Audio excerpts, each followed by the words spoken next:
In the name of the environment, various acts of terror are currently happening in Europe. Of course, they're not killing people or anything like that, but extreme environmental groups are becoming rampant by destroying facilities or spraying paint on works of art. Today, let's take a proper look at this topic. Let's get right into it. Some time has passed, though. On Sunday the 3rd, an unknown arsonist set fire to a high-voltage cable near the Lichterfelde combined heat and power plant at a Berlin power transmission facility. Immediately after the arson occurred, a radical left-wing group called Vulkan Group claimed responsibility for the arson. Vulkan Group stated right after the fire that the goal of this action was not a blackout, but rather the economy. They stated that the attack on the gas power plant was an act of self-defense and an intellectual solidarity with all those who protect the earth and life. And while they apologized to those who are better off, they also said they have little sympathy for the many people who own mansions in this area. Should we really pay close attention to this group called Vulkan Group? They aren't a group that appeared overnight, but an organization that has long committed arson and destruction in the region. Initially, they committed small-scale arson in Berlin and nearby, but eventually focused on public facilities like railways, power lines, and energy infrastructure. German investigators say this group has carried out at least a dozen organized arson attacks, stressing these were planned crimes with pre-selected locations and calculated timing, not spontaneous acts. In 2024, the situation worsened when an arson attack hit a power transmission tower near the Tesla factory outside Berlin. Due to this attack, the power supply was cut off and the Tesla factory had to completely halt operations for an entire week, leading to an unprecedented situation that also disrupted the global supply chain. Following the incident, the Vulkan Group confessed through left-leaning online media, repeatedly portraying their actions as anti-capitalist, anti-technology, and anti-imperialist, and declaring Western industry as their enemy. Their actions now go beyond ideology and declarations, directly threatening ordinary citizens' survival.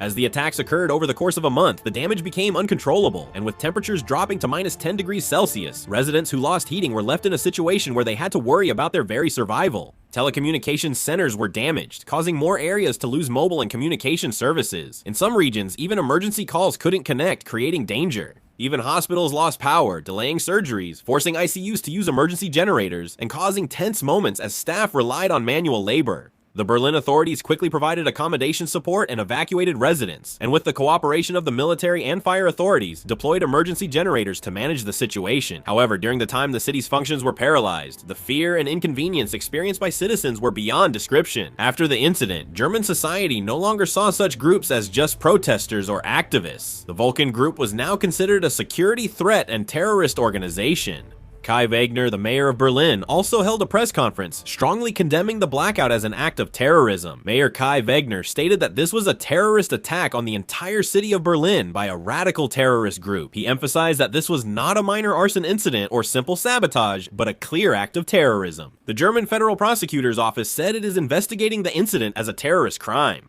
The prosecution said the suspect belongs to a terrorist group and committed unconstitutional destruction, arson, and disrupted public services. Later, on January 7th, the power grid was attacked, but fortunately there were no casualties. However, it is estimated that as many as 100,000 residents experienced a blackout in the middle of winter. The blackout lasted from January 3rd to 7th, making it Berlin's longest since World War II. In fact, if you had to pick one of the biggest concerns in Europe right now, it's that environmental groups have started taking extreme actions, which is the biggest problem. In 2025, the environmental group Extinction Rebellion held protests in major Italian cities, turning canals and fountains green. They carried out these protests simultaneously, coloring canals and fountains green in major cities across Italy, including Milan, Palermo, and Bologna. The environmental group said the substance was non-toxic and biodegradable, but it still damaged city appearances. In 2024, an incident in Germany highlighted the extremes of radical environmental activism involving a radical group. Activists from Last Generation crossed the Hellenbahn airport fence in western Germany, entered a secure area, went onto the runway and taxiway, and glued their hands to the ground in an extreme protest. This action went beyond a simple protest and immediately paralyzed the entire airport security system. The airport authorities, judging that there was a potential risk of terrorism, had no choice but to suspend all aircraft aircraft takeoffs and landings. Hellenbahn Airport shut down for an hour, canceling 31 flights and forcing at least 6 emergency landings elsewhere. The issue continued. With runway safety inspections and helicopter searches for possible additional intrusions by protesters, the airport was unable to return to normal operations all day. Takeoff and landing delays and flight suspensions occurred one after another, causing thousands of passengers to be stranded at the airport and in other cities, resulting in massive chaos.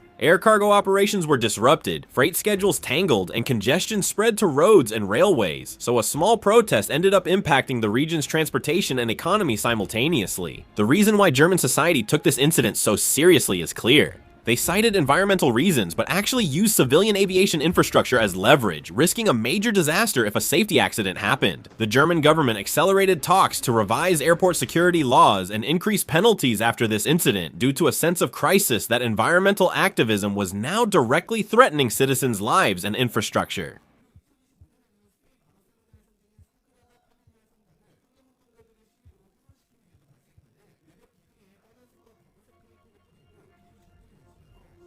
This cathedral is a United Nations educational, scientific, and cultural organization World Heritage Site.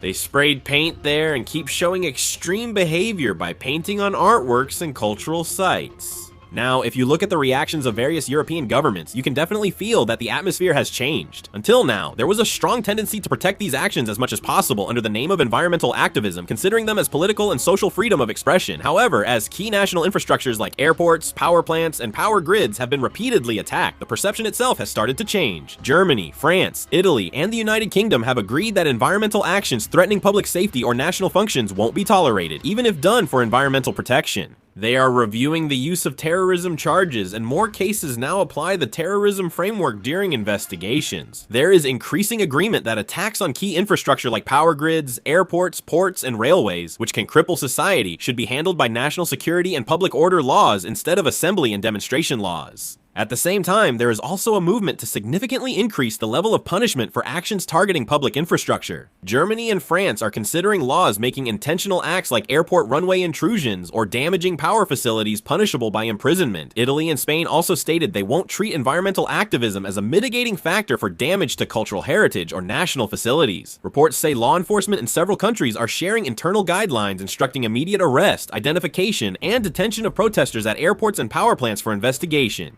Authorities now respond more strictly to protesters due to social risks, unlike before when they were just released. Some countries are also investigating environmental groups' funding. Although these actions may appear to be small-scale and spontaneous on the surface, in reality, they are part of long-term organized activities. The fact that the selection of targets and methods of execution are excessively sophisticated has raised concerns, making it necessary to verify the sponsorship structure and sources of funding. In Germany and France, authorities are already investigating the flow of donations and the possibility of overseas connections for certain radical groups, and it is known that the United Kingdom is also considering a similar level of financial tracking. They aren't dismissing the idea that an organized ideological network could be behind environmental activism. The current trend in Europe is clear. It is not about denying the cause of environmentalism itself, but rather the judgment that actions which paralyze society and threaten the safety of citizens under the pretext of that cause are no longer considered part of social movements. That is why there is talk that European governments are for the first time beginning to view environmental activism as a public security issue. Even at this moment, Europe is drawing that line, and there are concerns within European intelligence agencies that this movement may not be a temporary phenomenon, but could become a long-term source of instability.